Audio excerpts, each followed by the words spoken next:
Hello everyone, welcome to the lecture series on Introduction to Indian Philosophy. We are discussing the Vaiśeṣika school, and in the last lecture we tried to understand the classification of all reals, or rather all knowables under the 7 padarthas, namely dravya or substance, guna or quality, karma or action, samanya or generality, Vaiśeṣa or particularity, samavaya or inherence, and abhava or non-being or negation. The first padartha, which is dravya, was also discussed in quite a detail. In today's lecture, we will focus on 2 more padarthas and also understand the significance of these padarthas in the system. And we'll try to find out why we say that the Vaiśeṣika system represents pluralistic realism. Actually, before I begin with the second padartha, which is guna or quality, I would like to make a few more comments on dravya. I'm sure you remember from my last lecture that the first 4 of the 9 dravyas, that is earth, water, fire and air, are the eternal, indivisible, infinitesimal and unique atoms. All the atoms of each of these 4 elements are exactly alike. For that matter, the atoms of mind and self also are the same as those of earth, water, fire and air. Of course, quality-wise, the self atom, the mind atom and the earth atom, the water atom, the fire atom and the air atom are different. But within a group, for example, a group of self atoms, each one is different from the other. But why? Because each individual atom, whether it is the atom of self or mind or earth or water or fire or air, it has its own particularity or Vaiśeṣa. I did tell you in the last lecture that the group of earth atoms differ from other groups of atoms qualitatively. As in, the earth atoms possess the quality of smell, water atoms possess the quality of taste, fire atoms possess the quality of color, and air atoms possess the quality of touch. So, these atoms, because they are infinitesimal and cannot be seen, they are inferred. Of course, the yogis can see the infinitesimal atoms, but we cannot. We only see the composites, when the atoms combine in various proportions and become objects like a seed or a tree or a mountain. But when the Vaiśeṣikas say that the atoms are inferred, what do they mean? Do they mean that they are inferred from the qualities that they possess? The answer is no, because the qualities are also imperceptible. These qualities get manifested when 2 atoms combine to become a dyad, and then 3 dyads combine to become a triad. It is the triad which is responsible for the manifestation of qualities. Another interesting thing is that only the triads of earth, water and fire are perceptible. Air triad is not perceptible. But the qualities of all the 4, including those of the air triads, they are perceptible. So, the world that we see around is built up on such triads. One may wonder that since color belongs only to fire, why would the Vaiśeṣikas say that the triads of earth and water are also perceptible? The Vaiśeṣikas have an answer for this. They talk about 2 kinds of qualities, specific as well as common. Of course, color is the specific quality of fire, but it is a common quality of earth and water. Touch is the specific quality of air, but it is a common quality of earth, water, fire, air and ether. With regard to the first 5 dravyas, the Vaiśeṣika Sutra says Roop Rasa Gandha Sparshavati Prithvi, meaning earth possesses color, taste, smell and touch.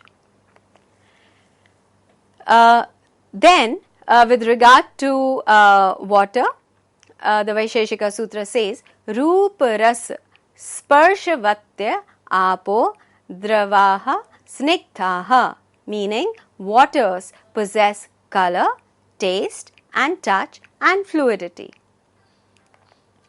Then, the Vaiśeṣika Sutra says, Tejo Rupa Sparshavat, meaning fire possesses color and touch.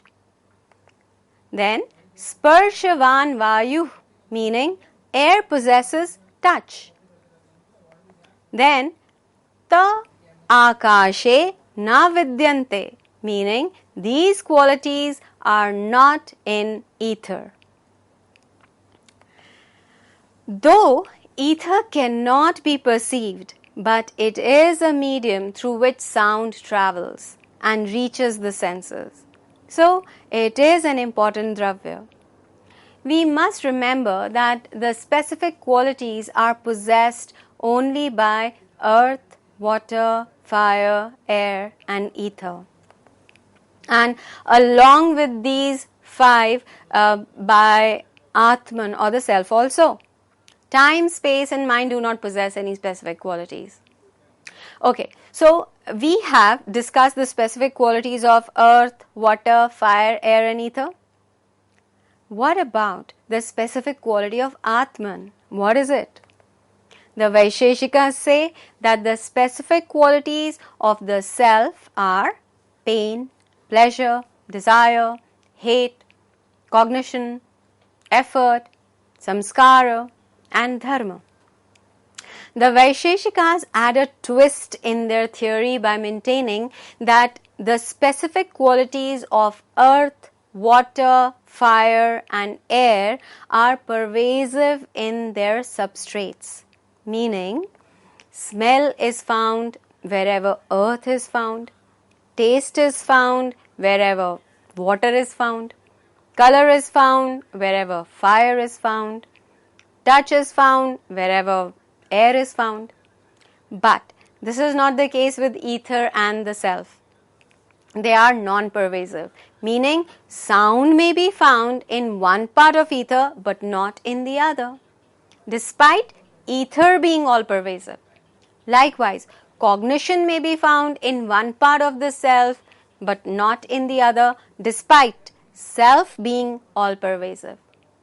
Another significant difference that the Vaiseshikas point out between the specific qualities of ether and self on the on one side and those of the first four dravyas on the other is that the specific qualities of ether and the self are momentary, whereas those of earth, water, fire and air are not momentary. What does this mean? It means that the specific qualities in ether and Atman occur one after another. They are not simultaneous. Whereas in the first four dravyas, they are simultaneous. Let us understand. Ether cannot have two sounds at the same time. The first sound must end before the second sound comes. Otherwise, what will happen? You will hear nothing. Likewise, the self cannot have two cognitions at the same time. The first cognition must disappear in order for the second to appear. Otherwise, nothing will be intelligible. But the same object can produce two colors at the same time, two smells at the same time, different tastes at the same time. I hope it is clear now. Is it not an amazing atomic theory? Now, as far as time and space are concerned, they are indivisible. The divisions of time into past, present, and the division of space into near and far, to the east, to the west, these are all conventional. Time and space are infinite, indivisible, and eternal. Okay, so now let us begin with the next two padarthas. First, we discuss guna or quality, which is the second padartha. We must keep in mind that the Vaiśeṣika understanding of the term guna is different from that of the Samkhya. For the Sankhya, gunas are the three constituents of Prakriti, Sattva, Rajas, Tamas. So basically, for the Sankhyas, the three gunas are the substances which, of course, is a thesis which Vaiśeṣikas do not conform to.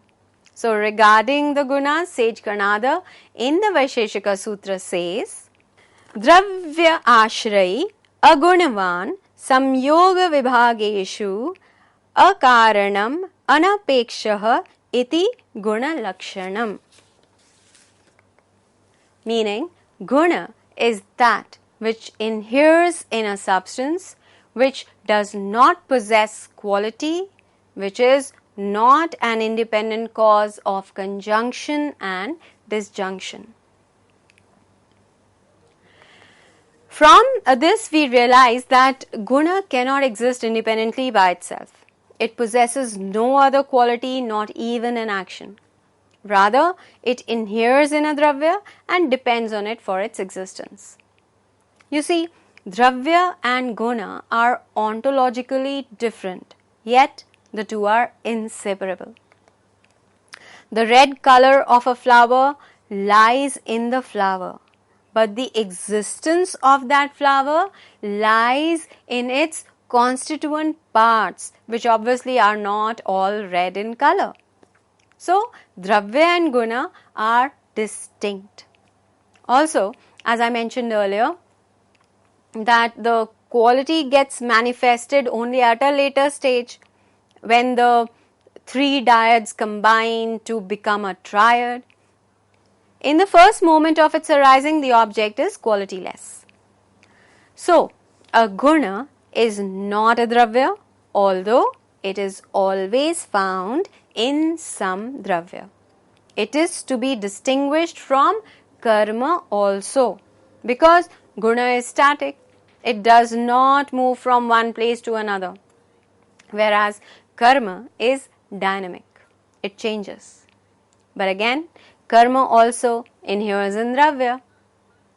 I'll come to this in a while. Now, another thing. Guna is also not universal. What qualifies or belongs to a particular red rose is the red color of it, not the redness. Right? We have to understand this. A guna, just like a dravya in which it inheres, is a Vaiśeṣa or a particular. The Vaiśeṣika system actually, gives a list of 24 gunas. Actually, sage Karnada in the Vaiśeṣika Sutra mentions only 17, and at the end of the list he writes etc. Now, this led the commentators to add a few more to the list. And it is believed that another 7 gunas were added to these 17 by Prashastapad. So, let us have a look at the 6th sutra.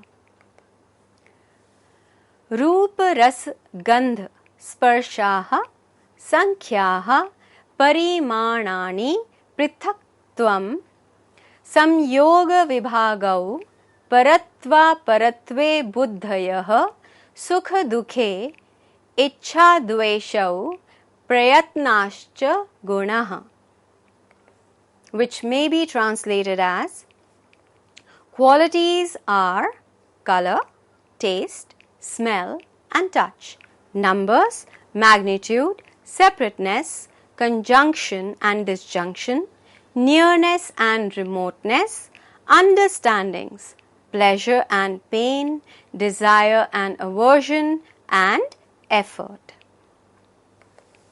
Now, these are the 17 gunas enumerated by sage Karnada. The remaining 7, which were hiding in sage Kanada's etc., are weight, fluidity, viscosity, dispositional tendency, merit and demerit, and sound. Now, these 24 qualities may be classified into various groups because some of these gunas belong only to one thing while others belong to many things. Some gunas belong to things that have shape while some to those that are shapeless, and there are others that belong to things which have both shape and which are shapeless. And of course, I've already discussed about the specific and the common qualities of things. Now, I would like to pinpoint one particular guna which interests me quite a lot, and that is gurutva or heaviness or weight. You will notice in a while that weight or gurutva is possessed only by two dravyas, earth and water. It is due to gurutva that things fall down. I did mention in the beginning of my first lecture of the Vaiśeṣika philosophy that we are in awe of Newton because he discovered the law of gravitation for us. But we are mistaken. It was sage Kanada who did the job long ago when he included this quality of gurutva among his list of 24 gunas. Gurutva is the cause of the fall of the objects. Amazing. Now, let us understand the 9 dravyas vis-a-vis these 24 qualities. Dravya, Prithvi or earth, possesses 14 qualities. They are smell, which of course is its specific quality. It possesses touch, number, magnitude, separateness, conjunction, disjunction, nearness, remoteness, dispositional tendency of velocity, weight, gurutva, fluidity, color, and taste. Apaha or water also possesses 14 gunas, which are taste, touch, number, magnitude, separateness, conjunction, disjunction, nearness, remoteness, dispositional tendency of velocity, weight, gurutva, fluidity, color, and viscosity. Fire possesses 11 gunas, and they are color, touch, number, magnitude, separateness, conjunction, disjunction, nearness, remoteness, dispositional tendency of velocity, and fluidity.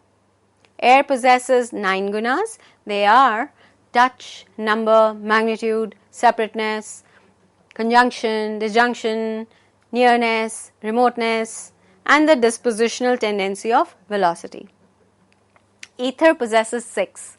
They are sound, number, magnitude, separateness, conjunction, and disjunction. Time and space both possess 5 gunas. They are number, magnitude, separateness, conjunction, and disjunction. Manas or mind possesses 8, which are nearness, remoteness, number, magnitude, separateness, conjunction, disjunction, and the dispositional tendency of velocity. Atman or self possesses 14 qualities. Cognition or understanding is a specific quality of the Atman, but it is an adventitious quality. The other specific qualities are pleasure, pain, desire, aversion, effort, the dispositional tendency of samskara or mental impressions, merit and demerit. The common qualities are number of Atman, so they are number, magnitude, separateness, conjunction and disjunction. Now, some of these gunas are philosophically interesting. For example, cognition or understanding, pleasure, pain, desire and aversion, even effort, merit and demerit. Pleasure and pain arise in the self because of cognition, which happens due to the contact between the self, the mind, the sense organs and the objects. The Vaiśeṣikas have distinguished various kinds of pleasures and pains. Pleasure arises when the experiencer experiences what he or she desires, and pain arises when the contrary happens.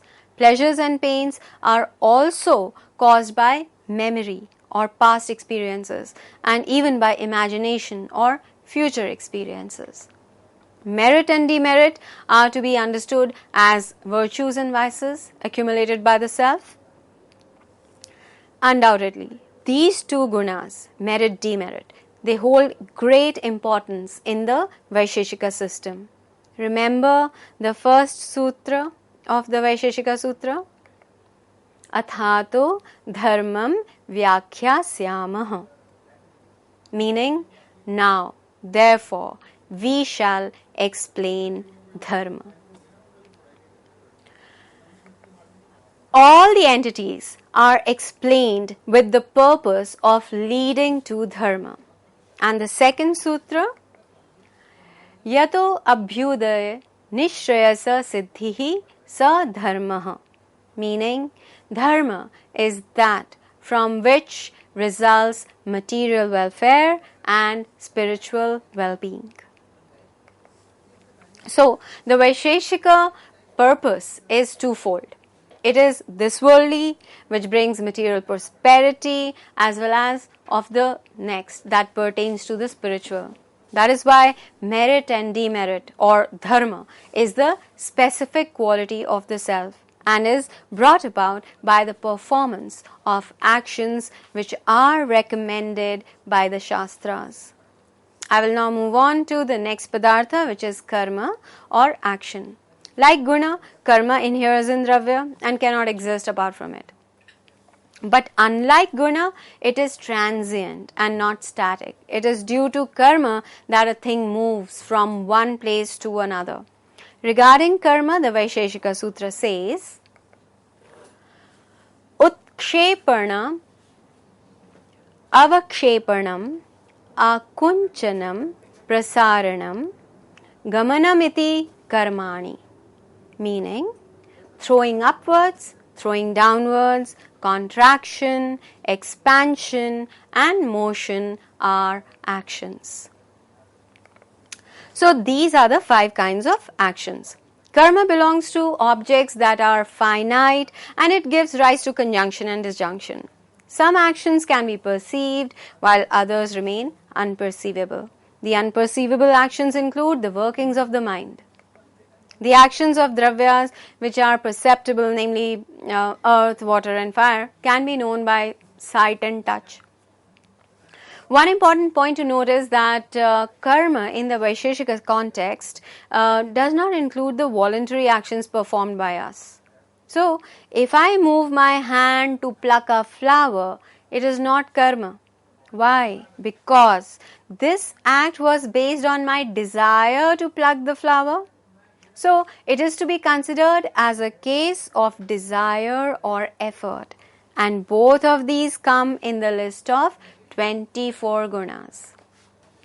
Another important point to remember is that the all-pervasive dravyas cannot possess karma. So, Atman or self, which we know is all-pervasive, is devoid of action. So is the case with space and time, because they too are all-pervasive. Please don't be surprised. Just understand what all-pervasive means and you will know why the self cannot move or act.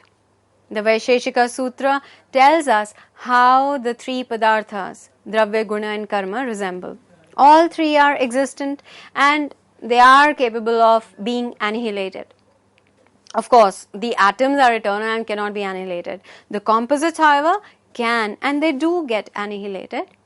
The qualities and actions are also non-eternal. Then all 3 have the characteristic of being both the causes and effects. Then there is one more resemblance between Dravya and Guna, and which is not shared by Karma. And that is, both Dravya and Guna are capable of producing their congeners, as in their own kinds. Dravya can produce other Dravyas, and similarly Guna can produce other Gunas.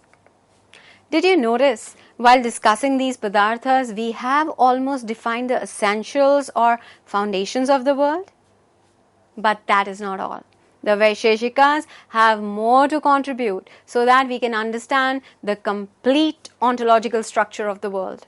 Which is why we need to discuss 4 more Padarthas: Samanya, Vishesha, Samavaya and Abhav. But that will happen in the next lecture. This much for today. Thank you.